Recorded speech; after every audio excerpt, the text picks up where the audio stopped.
Hello, hi, hello, Lacey from the Crypto Women's Society here, and tonight I'm going to change our channel name from In the Shadows, and we're going to have a special edition tonight that I'm going to call Spat Pain with Pat Spain, and that in the is what we like to call a callback.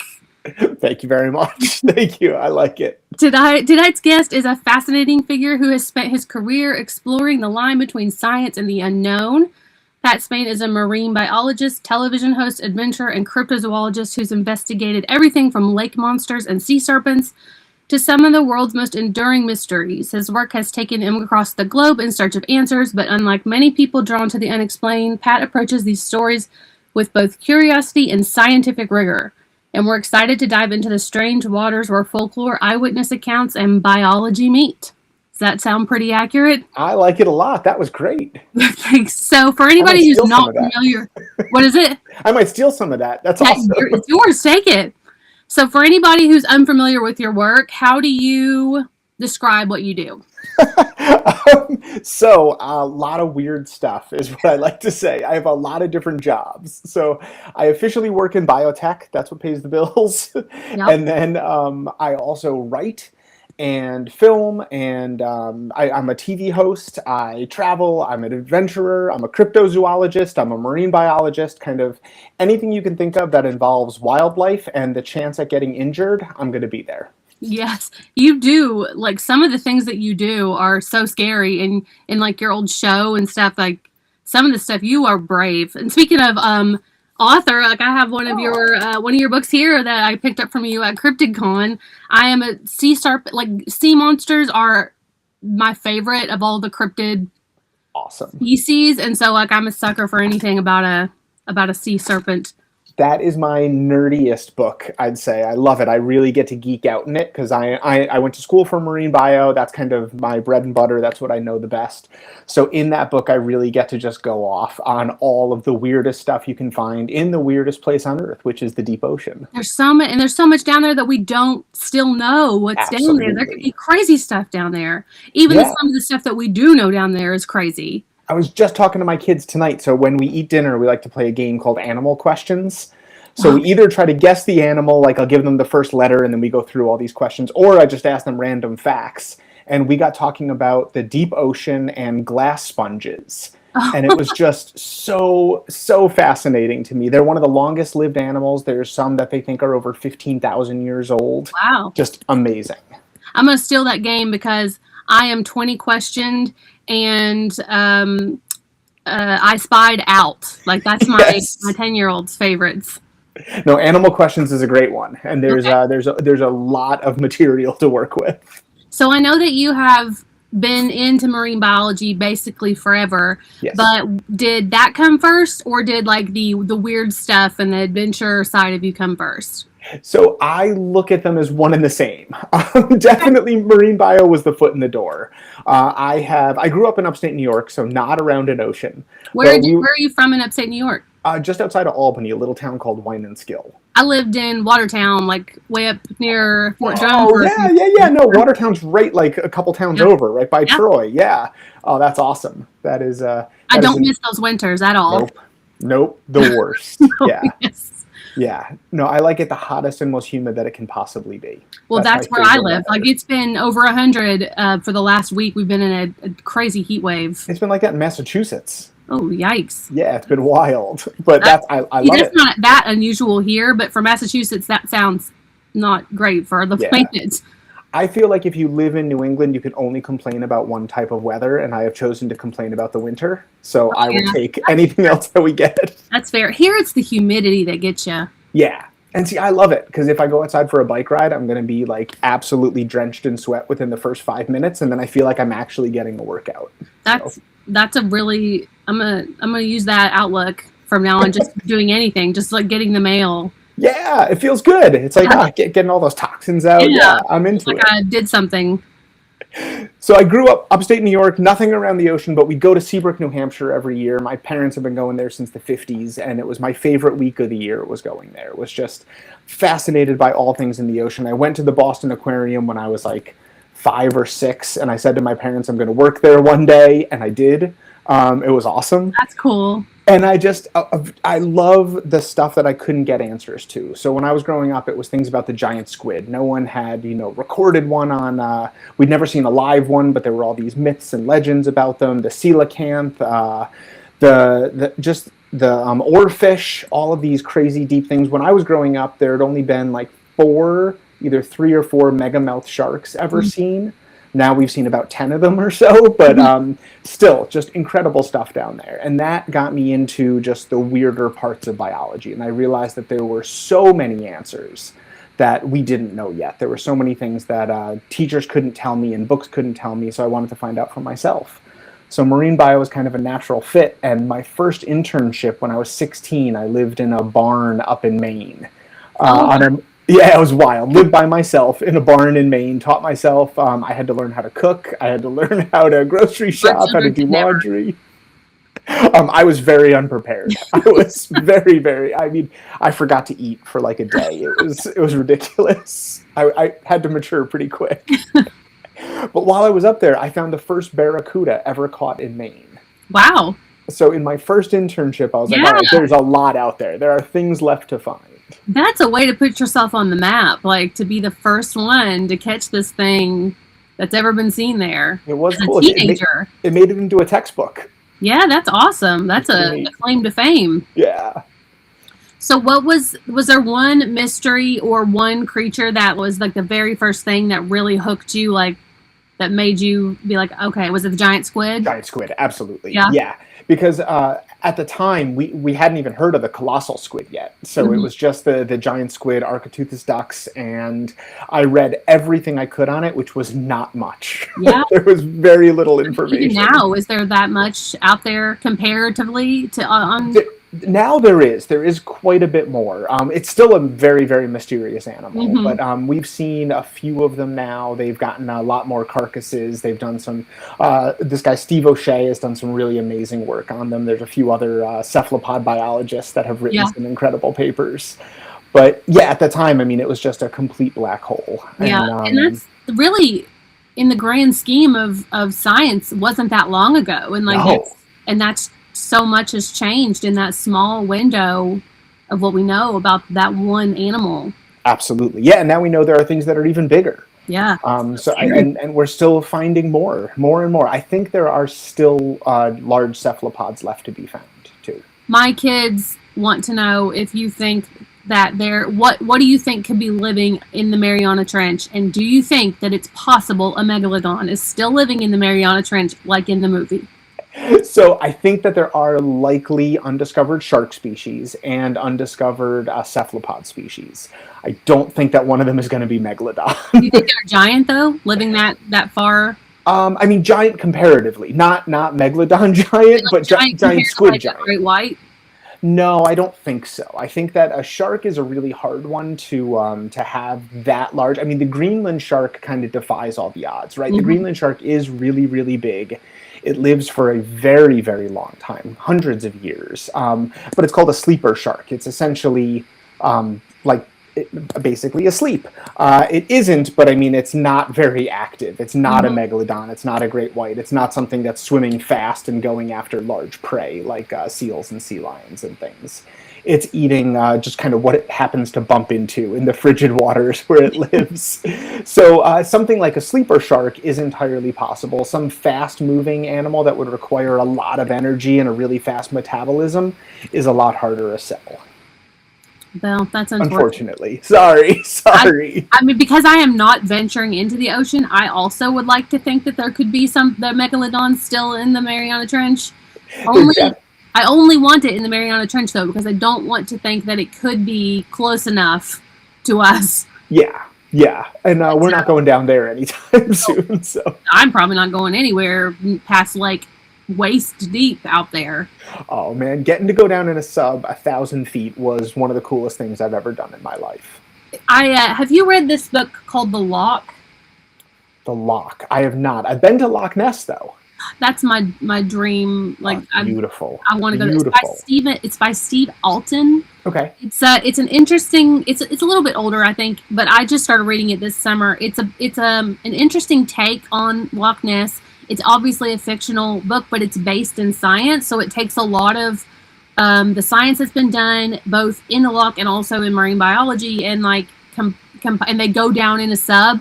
And while I was reading it, I was like, this sounds a little bit familiar, and it's so much of it sounds similar to your recounting of it. Only there's kind of ends in disaster, but they're it reminded me. I was like, I feel like I've heard this story before, but it took a turn.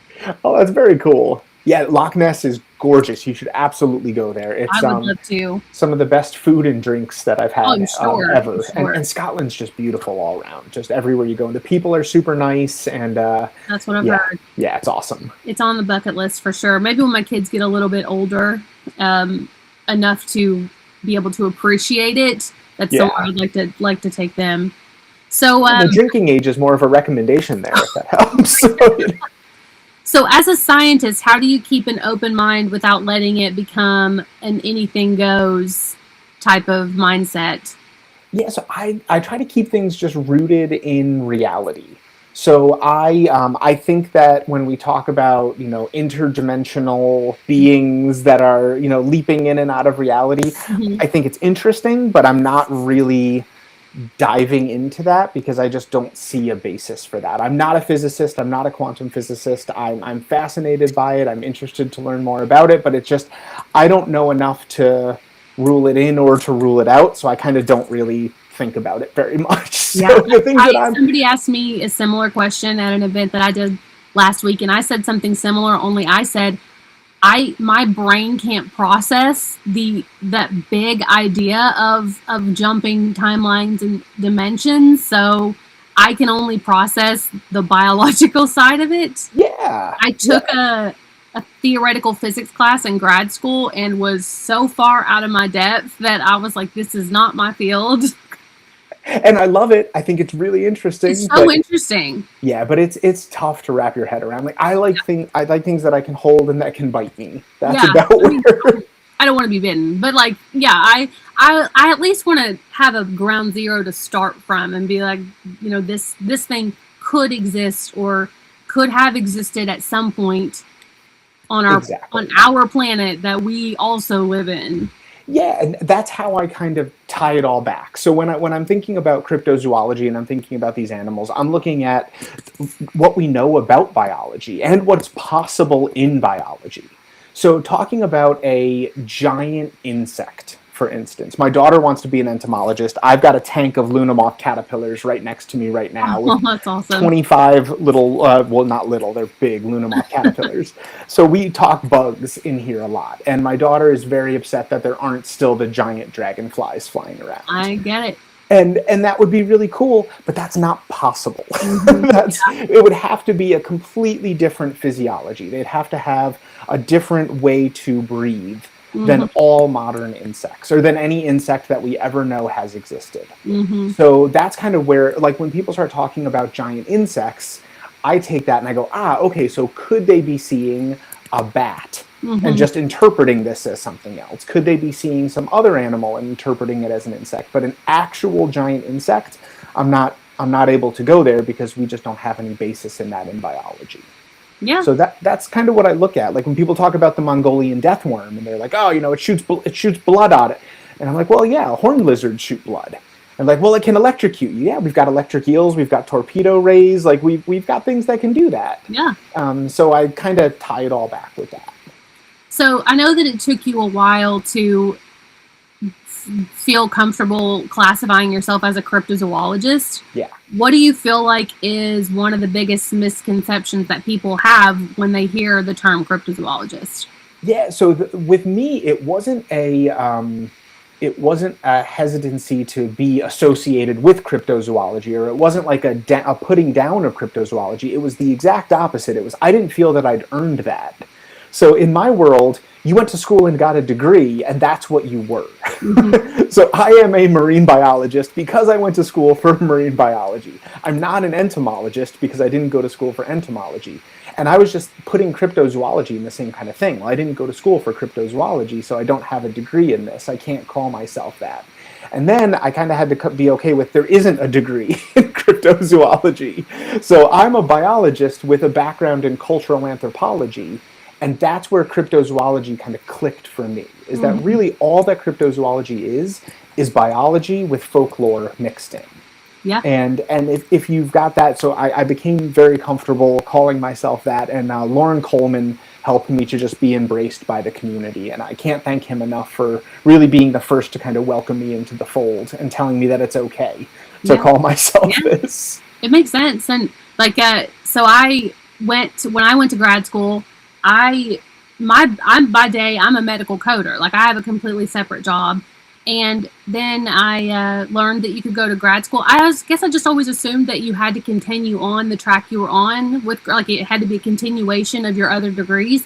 But then I learned you don't have to. You can go to grad school for anything. Yeah. And I was like, oh, cool.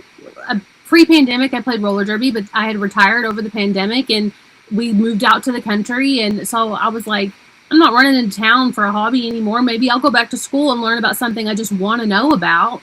And I was like, oh, maybe I'll do folklore. Well, those hybrid and online programs are harder to find. And so I found a program that does cryptozoology master's degrees. However, it's an international school, and in some countries, it's an accredited degree.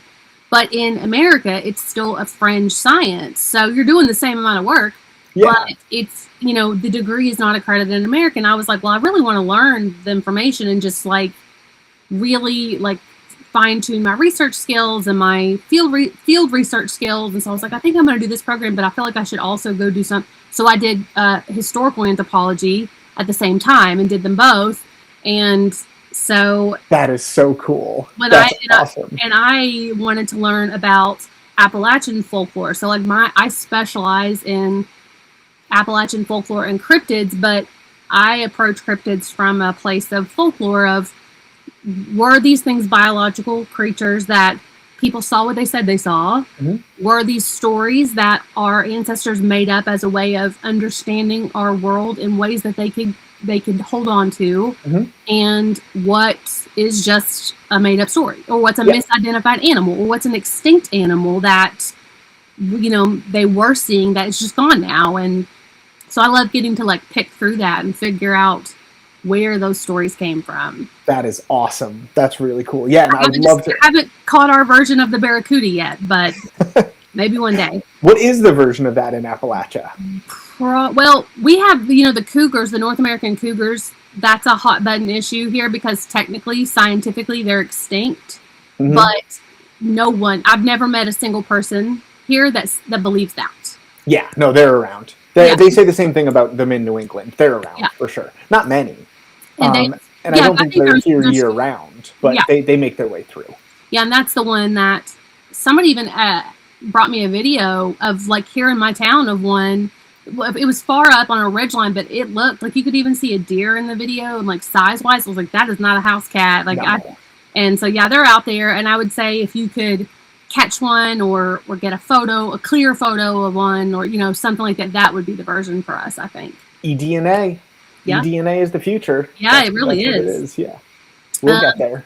So what makes for you a cryptid report worth investigating? Like, I know you did the Mongolian death worm. Like, what about that made it something that you felt like, okay, this is worth my time, going all the way across the world and traipsing out into the desert or the rainforest or the bottom of the ocean to look for this thing? Yeah, so actually, it's a funny story. So when I was doing Beast Hunter on the National Geographic Channel, we pitched the show, met with them. National Geographic was like, yeah, we're in, let's do this. What are the episodes? And they said, okay, you've got 5 episodes. Give us a list of 15 of the top cryptids that you've got. And on my original list, the Mongolian deathworm was not there. So my list were the things that I thought were the most likely for us to find, or the most likely for us to find something about this. And the Mongolian deathworm was not on there. And the head of the production company that I was working for suggested it. And I said, yeah, but Harry, there's nothing.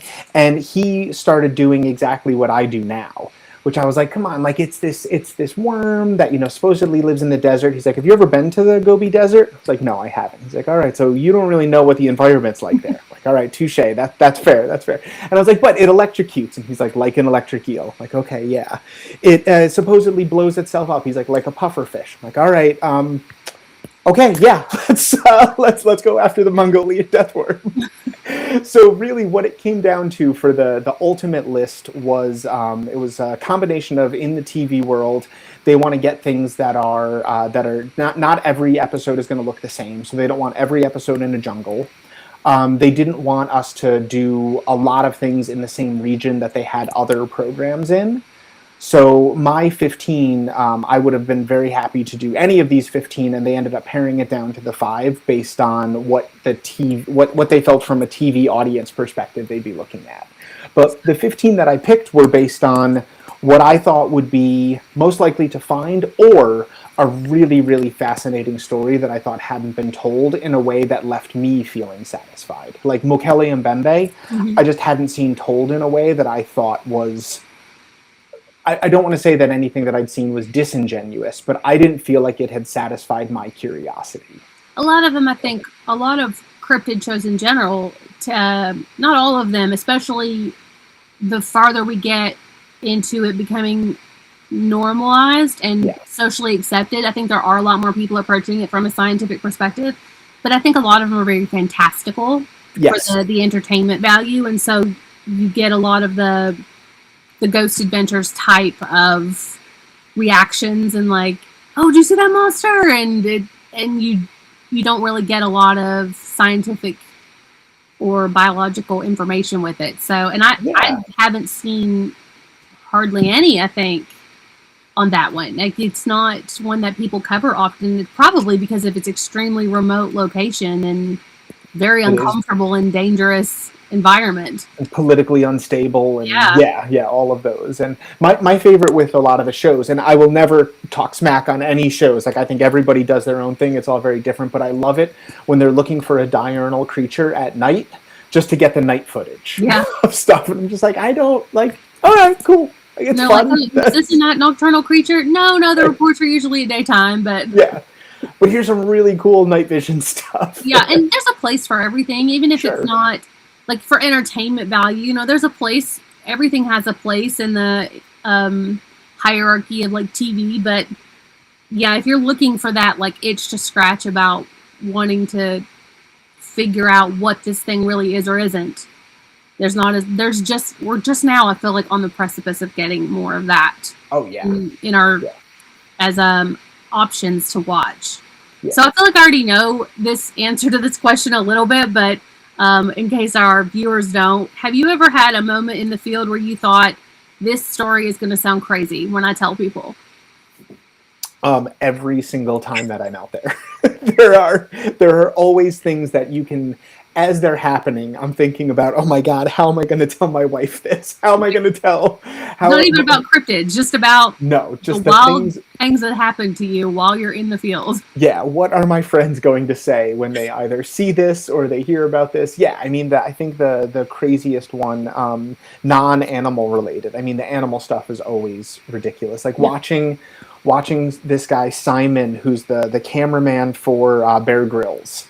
So he's the main cameraman. Simon Ray he's a brilliant cameraman. Watching him get pooped on by a gibbon is still engraved in my memory as one of the funniest things I've ever seen. And having him on the ground, perched, looking directly up at this gibbon and having it just drop. Professional. Didn't even try to get out of the way. It was incredible. It was committed. Phenomenal. But I mean, in Mongolia, as I'm standing there, and we were going to do this whole thing where I always have to, when I'm going into a different indigenous group, I have a very limited time there, and I want to be incredibly respectful. I never want to do anything that mocks the people that I'm with or that puts them down in any way. I want to, do anything I can to tell their story in a way that sheds a nice light on them and kind of showcases this. And I have to figure out a way to get them to trust me and to get them to see that I'm not, I'm not going to exploit them. This is something that I'm genuinely interested in. And that usually involves some kind of ritual or some kind of food or something. And in Mongolia, we were going to be there during their big annual festival. So they were like, Pat, we think that you should wrestle. Like, this is the highest, like this is like a really respectful thing. This is great. And I was like, guys, look at me. Like, I'm not a wrestler. They were like, no, it's just we don't expect you to win. We just expect this to be something, even if they laugh at you, Like you can put yourself down, they'll laugh at you, people will trust you more just because of this. I'm like, all right, that's a fair point. Yeah, okay, sure, let's do it. I did not realize that involved wearing essentially a bikini bottom and this shirt that barely covers your shoulders, and that's it.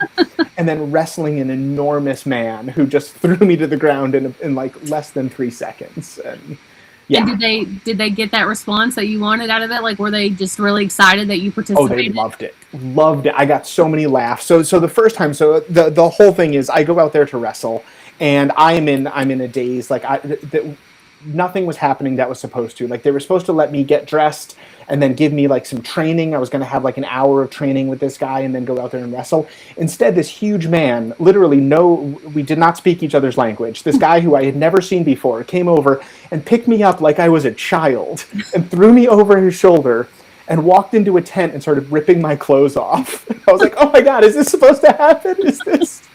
And I saw our camera, and the producer just kind of shrugged, and I was like, "Is this okay?" If it's not okay, it's on camera, so they know what happened to you. So the guy literally just like strips off all of my clothes and starts putting me into this outfit. I'm like, "All right, I guess I'm getting ready to wrestle," and then slaps me on the butt and pushes me into this field with thousands of nomads all around there, and they yell something in Mongolian. I don't know what it is. And it turns out the guy comes, he says, they're saying dance like an eagle. I was like, I don't know what that means. So I dance, I wrestle, he throws me to the ground, push me out, and then they say something else in Mongolian. Everyone starts laughing again, and then I'm being shoved out to wrestle again. Turns out they said, the American doesn't think he's done his best, so we're going to have him wrestle a child. Oh, no. And then I wrestled a child who also beat me. No. Oh. No. So then he beat me, and he came up to me afterward and was like thanking me and shaking my hand and so grateful. Turns out he thought that I had let him win. I did not. He absolutely earned it. He probably got so much clout from his village of people for being the one to beat this adult American. We saw his grandmother a couple weeks later, and she was like, "You have no idea. He's going to marry well now." I was like, "Yeah, right." You did your good deed for the day. But I really tried to beat it. I did not. So, what marine animal do you think would sound fake if we hadn't already documented it? Oh man, I mean, I think that the Dumbo squid is a great one. The one with just these little flappy ears in the deepest parts of the ocean that looks like a cartoon character. Mm-hmm. The gulper eel that has its mouth tucked up like this, and then when it goes to eat something, it opens and then opens. Monster. And its mouth is enormous, and it has a black stomach. So it swallows animals that are bigger than itself, and then it's got a black stomach, so you can't see the light because the glowing animals that it just ate. I don't like that animal exists. They're not that big. They're not that big. So, but still, it can eat animals bigger than itself. Yeah. No, there's the cuttlefish is one of those things where it seems like an alien, like this alien intelligence, and cuttlefish are cute. And there was some marine biologist who said that if cuttlefish were the size of people would never go in the ocean again. Yeah, I mean, there's a lot of things I think that are in the ocean that if the average person knew they were in the ocean, we wouldn't go in the ocean. Oh yeah, no, there's wild stuff down there, and I love all of them. Have you ever encountered anything that felt like prehistoric or alien? In the sense that, like, not that you thought they were, but like this feels like this should be something prehistoric, or this feels like it should be something alien. Oh yeah, I mean, the spending time with elephants, they feel like the Ice Age creatures. You just really can't fathom how big and how powerful they are until you're right up close. That's my favorite land animal. Yeah, they are so cool. Yeah, I have a tattoo of elephants. Nice elephants. That's awesome. Yeah, I was in this bay where elephants come for the salty mud, and I got to spend an entire day there. It was just unreal, just watching them all come, families of them, and watching monkeys kind of roaming through the fields, and so cool. Got up very close to them, and I had one elephant that looked like it was about to charge, and it kind of took a few steps forward, and then just was like, it's too hot. Went back to doing his thing. I feel that way about giraffes too. Like I always like people when they say that unicorns, something that my brain will never be able to compute is that giraffes are real and exist in modern times, but unicorns have never existed. Like Right. just a horse with a horn, like a rhino or a narwhal, can't exist. But this weird giant animal still exists in modern day. Like Yeah. it makes no sense to me that that's possible. Yeah, absolutely. No, any of those, any of the large African mammals are incredible to be around and to spend some time with. And then, of course, everything at the bottom of the ocean seems like an alien. Like even the copepods and isopods that you find, like the giant marine isopods, the ones that are about that big. It's like a white roly-poly. Yeah. Those look like aliens. Those look like they're right out of Cloverfield. Like well, and do you think that's probably where some of those things are what inspired what these aliens were created to look like? These uncanny things that we're just not used to seeing.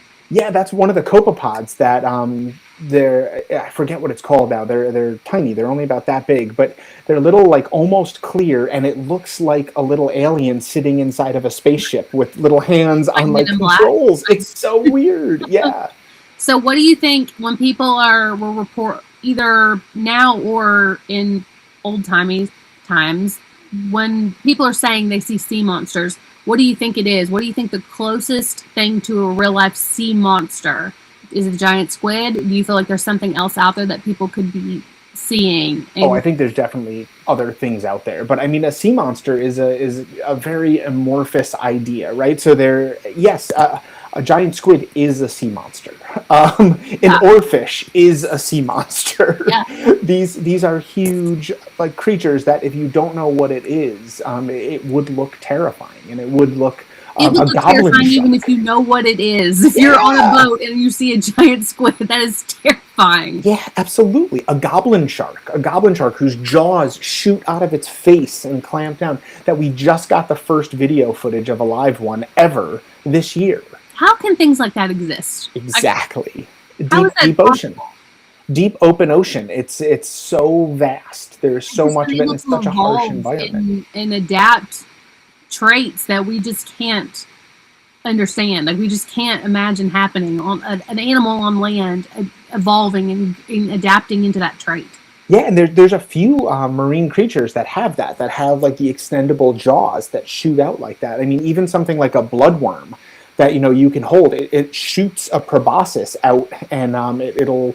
And then the jaws come out with it. It kind of throws. Moray eel. Moray eel has the double jaws. Moray eel. Why are you holding something in your hand that can do that? You can hold that thing like it's casually. Like that's just what we're all doing. Bloodworms are. I mean, they'll bite you. They might draw blood, but they're not anything really too dangerous. So. No. You're so cavalier about it. Like you're such a normal part of your life that. Everybody else is like looking at you like you have two heads. Like we're holding these things. It's like the sandworms from Beetlejuice. Yeah, they do. It in your hand. So a couple years ago, I was working with Coyote Peterson, doing some wildlife stuff with him, and we were supposed to film hagfish way up in northern Maine, up where there's a field station that when I was in school, that was where our field station was, and we were going to go up, and unfortunately, we couldn't get any hagfish. It was just one of those things, so we had to pivot, we had to figure out, and he's like, well, what else can we film up here? And I was like, I gotcha. We got some real weird worms up here. So we found 3 of just the craziest worms. We found bloodworms, lugworms, and clamworms. And they all have these just really different traits. Clamworms have copper jaws that they'll pinch you with. Bloodworms have iron-based jaws. And I mean, they're just these super weird traits. They're used for different things in medical studies. And we ended up just like doing this in a day, just filming all this stuff in a day. And it's one of Coyote's most successful videos of the last few years. Wow. So what famous cryptid case that you have investigated surprised you the most once you got in and investigated? Or has there been one that you felt like really did surprise you?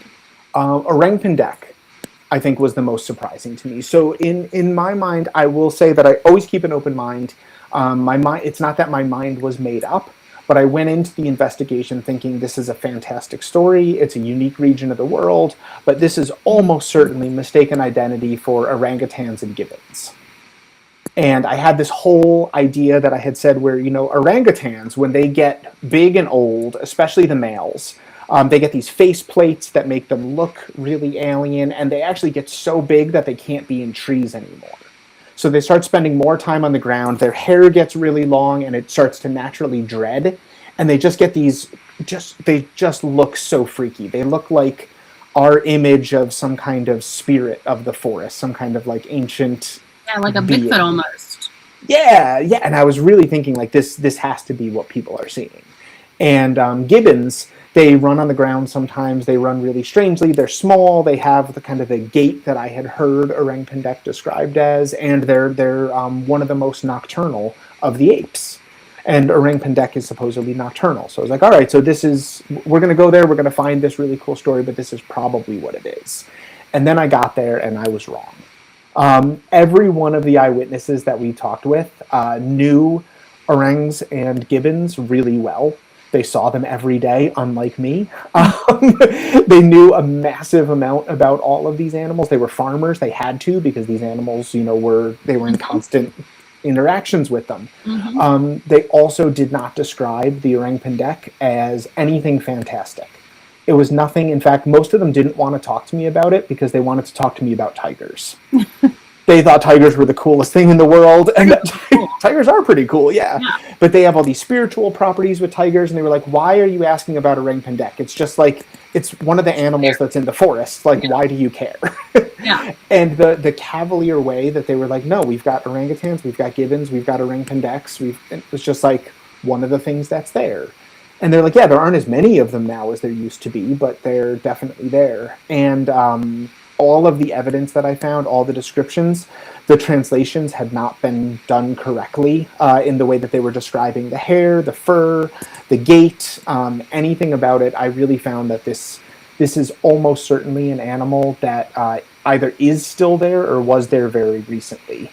And what really, the final nail in the coffin, as they say, was I met with Mike Morwood, who's the guy who found Homo floresiensis, mm-hmm. the hobbit, mm-hmm. and he said that he had evidence that Homo floresiensis was there until at least the 1920s.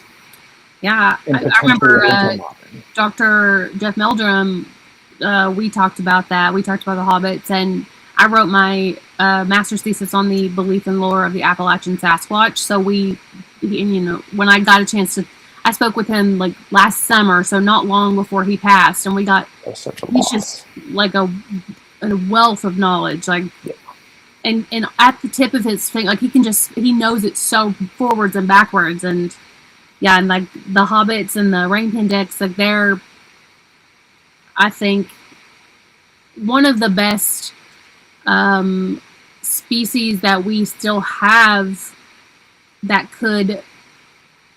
show that these things, some of these things could have existed. Like, like Sasquatch, for thousands of years, we have depictions all over the world of this Sasquatch type creature. And I mean, obviously, unless we can't prove that something doesn't exist, unless we can prove that it does. And so unless we can capture one or find remains of one, or, unless we can find something more concrete, we can't definitively say, yes, it exists. But I think there's enough, even pre-social media, pre-Patterson Gimlin film, like, there's enough across the world to suggest that something existed at some point. Those things existing, finding out that those things existing is I think more, it kind of just affirms that there's just more out there than we know. Like, but what do you think is the story that sounds the most ridiculous on paper but becomes the most compelling when you're like in it, standing right there where it happened? Yeah, I think the Mapinguari. So the Mapinguari, what I found in Brazil is the further you're away from the places where it's seen, if people have heard of it at all, then they've heard of it as this like superhero of the rainforest. Yeah. It has backwards facing feet to lead people, around in circles in the rain, or to lead them down the wrong path and lead them into, dead ends. It has an eye in the middle of its face. It has a mouth in the middle of its chest. If you hear its call, you'll die. Its call is so, it'll pierce your ears. Some people described it as having, what was it, like a mouthful of bees? Like there's just all these crazy. Every worst nightmare ever. Yeah, it's like all the worst stuff. Yeah, everything terrible you can think of, like that's what this has. But then as you get closer and closer to where it's actually seen, and it's like 20 feet tall also. And then as you get closer to where it's actually seen, the size starts to get smaller. And the mouth and the chest starts to be, it also stinks so bad that you'll pass out. That's the other one. Yeah, so the mouth and the chest starts to shrink to be more, instead of a mouth, just like a marking that's like mouth shaped. And the smell starts to be like a really powerful musk. And it all starts to get to be like, this is plausible. This is something that's, possibly real. Let's talk about the eye. And they're like, it's got a weird shaped face that always looks like it's turned to the side, so you can only see one of the eyes.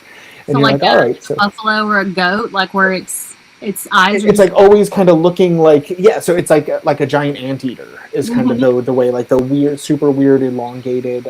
It sounds very Appalachian. That could easily, like the Wampus cat, the Wampus cat has the 9-foot long tail like a kangaroo, and the front legs like a badger, but the back legs cloven like a deer, and like it's that story. You could tell me that story had come from Appalachia, and I would 100% believe that story was local. Yeah, and it starts it sounds outrageous, and then you start breaking it all down, and essentially what you're left with is a giant ground sloth. Yeah, and you're like, we've got them. Those are insane looking on their own. Yeah, just as they are. Have you ever interviewed a witness who convinced you that they actually saw something that they said they saw? Many, many times. Yes. In fact, I would say that the opposite of that, have I ever heard a witness that I think was making it up, has happened far less, and maybe only a handful of times. Wow. So really, the eyewitnesses that I've spoken with are, and I mean, I gotta credit our team with finding all of them. But yeah, it's been incredible. I mean, most of them are very, very humble. They're very uncertain of exactly what it is that they saw. They're not seeking out fame. They're not getting anything for this. Some of them are really curious about what it was, and others, it's just, like I said, in Indonesia, it was very much, or in Sumatra, it was very much like run-of-the-mill. Like, I saw it. I also saw like a sparrow the other day. You want to talk to me about that? Yeah. Like it was. So I found a lot of the eyewitnesses incredibly compelling. And so, in your opinion, there's definitely some of these creatures are out there, or at least were out there at some point.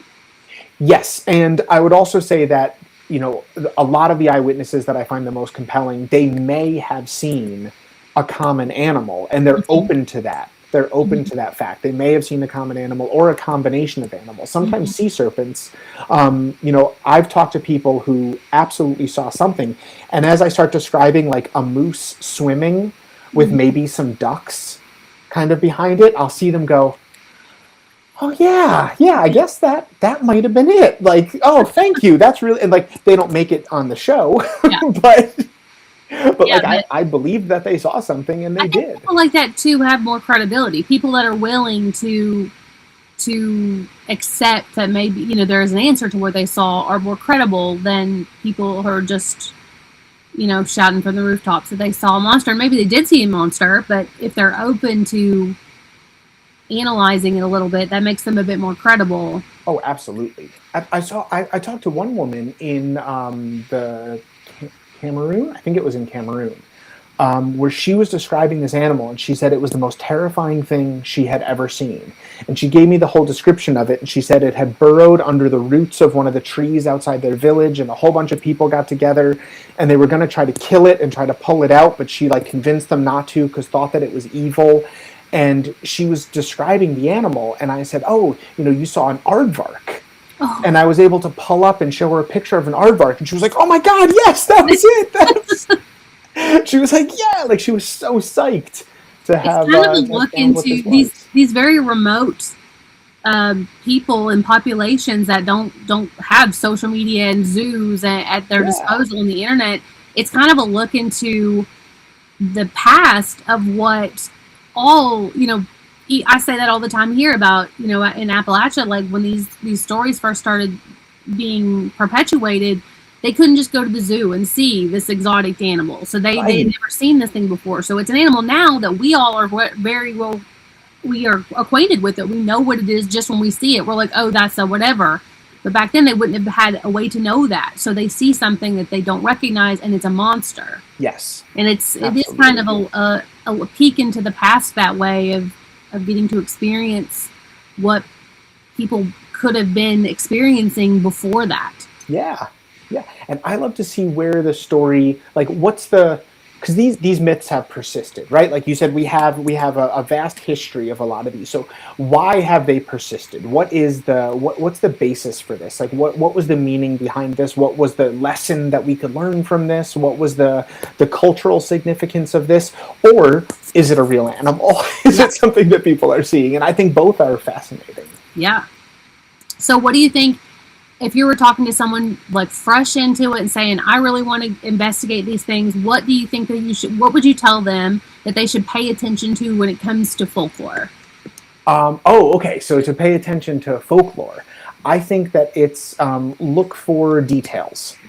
Okay. Look for details in them. So try to like pick apart those details. Like when someone says it has one eye. All right, so ask about the eye. Yeah. What color is the eye? How big is the eye? Where is the eye positioned? And start to use like any look around at other animals and see where this could fit in. How does this detail? What matters about this detail? People start talking. Look and see if details change over time. Like so the Loch Ness monster is a great one. So you go back to the accounts from the 1500s where the monks were talking about the Loch Ness monster. A lot of times it's not even in the loch. It's multiple miles away from the loch, and a lot of times it's a herd of deer. I have a wild theory about the Loch Ness monster that I am trying to get to catch on in the community. It has no basis in science, but it's my favorite theory, and that's the Loch Ness monster is a time-traveling dinosaur. All right, I'm into it. Because have you seen the Outlander series or read the books?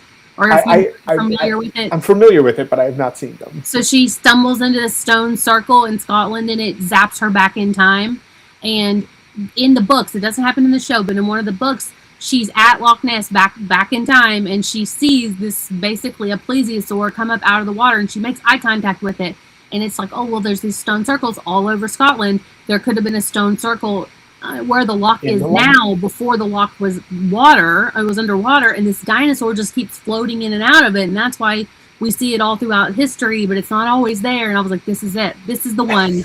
It hurts no one to believe this. This is my favorite cryptid theory ever now. I like it. All right. No basis in theory, no basis in science, but I want that to be true. Well, that's like, I would love Caddy. I would love it if Caddy was an aquatic giraffe. Yeah, I would love it. There's no basis. There's no basis in that at all, other than the ossicones. But to put it in the water. Yeah. So Caddy is a lot of times described as having not horns, not like fins, but essentially ossicones, which like the only. Yeah, and that's either a giraffe and a copy. They're the only animals, and the long neck. The giraffe has the long neck. There would be an evolutionary basis for having that. So that's my favorite, completely unsubstantiated. Yeah, and I mean, it's not that far-fetched when you look at the shape of a plesiosaur or like a long-necked dinosaur, and then giraffes and are long, have these long necks and similar features, like you said, of an okapi. So like maybe there's something in between, like a missing link in between there. Who knows? See, I think it was a common ancestor that made its way into the water, and then it just evolved in the water, whereas the giraffe evolved on land, but they both got the long neck.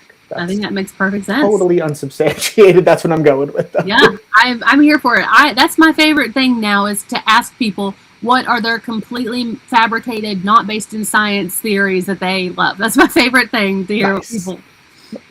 So what do you think? Do you think that when you're from a scientific perspective, do you feel like folklore is also important to consider when you're studying things, when you're in the field? Are they Very much so. separate, or do you feel like they go hand in hand? No, I think they go hand in hand because I think that before an animal is recognized and accepted by science, it was known by the local people always. I mean, there's very, very few examples, and only in super remote, like really, really remote locations, where we're finding animals that nobody has ever seen before. So these are things that are known by the locals, and there are likely stories about them. There are likely, the coelacanth was being sold in a fish market. People were eating it. Yeah, and the rest of the world just thought it was long gone. Yeah, And it was just millions of years gone. Yeah. But the locals knew it. They were eating it. So, I mean, I think that folklore is incredibly important, and I think it can also tell you a lot about the region. And it's a way of communication. It's a way that stories have been passed down for generations. My mentor was this guy, Mutt Merritt, who unfortunately passed away just a couple months ago. But he was a marine biologist down in Maryland where I did oyster research. And he was a waterman. He was a fisherman who became a marine biologist. And he said he had so much respect for all of the knowledge and everything that he would gain from the fishermen. And one of the best things that he taught me was, he's like, these guys spend every day on the water. And he's like, you go out on trips to go collect data, then you come back to the lab and you're looking at it all. He's like, I'm not discounting science, obviously. But he said, but just remember, they spend every day there. Yeah. And who decides what's folklore and what's just someone recounting what they saw or what they? And so, yeah, I agree. I think that you have to consider both to determine what's real and what's a story. Yeah. So after everything that you've seen in the world, what is one mystery that you hope that somebody, like future generations, that somebody solves eventually? The nature of consciousness. Okay. What is consciousness? Why are we conscious? Where does it come from? Is it internal? Is it external? How can we define consciousness? How can we define intelligence? That is, I think, my favorite mystery and the strangest thing out there. That's a deep one. That's really. That's like, I'm putting that in the same category as a theoretical physics. And they go hand in hand, unfortunately. Okay, so now that we're rounding the corner to the end here, I'm going to do my favorite, and that's rapid fire questions, which you and I have done before. So knee-jerk reaction, don't think too much about it. Okay. If you had unlimited funding for one investigation, where are you going and what are you investigating? The thylacine in Australia. Okay. Lisa, our founder, our CEO, that's one of the ones that she loves. She's in New Zealand, but that's one she loves to talk about. Yeah. If you had to bet your own money on one legendary creature being real, which one gets your money? The orang pendek. Which cryptid do you think would be the most annoyed to be discovered? The squonk. The squonk. That thing gives me the heebie-jeebies. Like, I don't even like. It's so gross. Kind of his so I don't like to look at it. It's so gross. What cryptid do you think would make the worst roommate? Bigfoot. I can see that. I say giant, stinky. Yeah. Skunk ape specifically. Yeah, I can see that. So, what do you have coming up? Do you have anything in the works right now that we can watch for? Yeah, absolutely. So I have just recently started working with Creepy People, with Jeff and Lee, who run CryptidCon every year, and we're going to be putting out a new YouTube channel. So we're in the planning stages. We're going to be filming in August, and we're putting out a new YouTube channel exploring Fortean phenomena and cryptozoology, and some biology thrown in as well, looking at some out of place creatures. So. And will we see you at CryptoCon this year? I know they've started announcing, and you weren't in the first round of announcements. Are you going to be there? I hope so. It's going to be up to them. It's all Jeff and me. They're the masterminds. I'm along for the ride. Where can everybody find you? Where can if they want to follow you and learn more? So I'm giving a talk this weekend up in Maine at the grand reopening of the International Yes. Cryptozoology Museum. I'm the keynote speaker up there, which I was very Awesome. honored to be asked. Lauren is such a great guy and Mm-hmm. really got me into this. You can find me on Instagram and on this new YouTube channel. So if you and the books are all available. I've got a 6-book series that's on any of your local bookstores. Will be able to order it, or from the great and all powerful other website that everyone's aware of that sells books. Yes, and you should, if you like your books are so enjoyable because Thank you. you learn so much because you're not even realizing that you're learning because it's so full of comedy and your like real lived experiences that seem like they should not be real. Like they're so it's like a Larry David skit. Like Yeah. but Thank you. yeah, they're very enjoyable. So everyone, I highly suggest everyone go pick some of them up. I got one, and my friend who was with me at Crypticon last year, she picked up a couple, and we've been swapping through them, and they're all very enjoyable. Thank you very much. I really appreciate it. Well, I thank you so much for coming and hanging out with me and coming and chatting with us. This was a lot of fun. And I hope to maybe we'll run into each other again at an event this year. Sounds great. We'll be looking for your YouTube channel, so we'll Absolutely. see. Thank you. All right. Have a good evening, and thanks again. Thank you so much. Speak soon. Bye.